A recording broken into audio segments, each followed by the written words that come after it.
What if I told you that you can find your Instagram password in less than 1 minute using your phone? A lot of people forget their passwords, especially if they stay logged in all the time.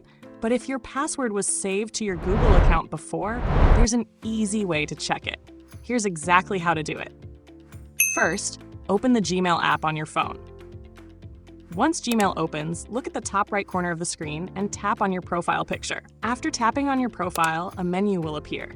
Now click on Manage your Google account. This will open your Google account settings. At the top, you'll see different tabs like Home, Personal Info, Data and Privacy, and Security. Tap on the Security tab. Now scroll down slowly because the option we need is near the bottom. Keep scrolling until you find Password Manager. Once you see it, tap on it. Inside Password Manager, Google will show all the usernames and passwords that were saved on your device or Google account. Now search for Instagram or scroll until you find it. Tap on Instagram. For security reasons, your phone may ask for your fingerprint, PIN, or password first. After verifying, your saved Instagram email and password will become visible on the screen. And that's it.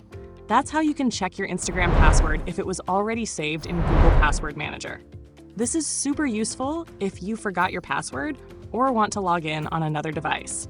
Just remember, never share your password with anyone and keep your account secure.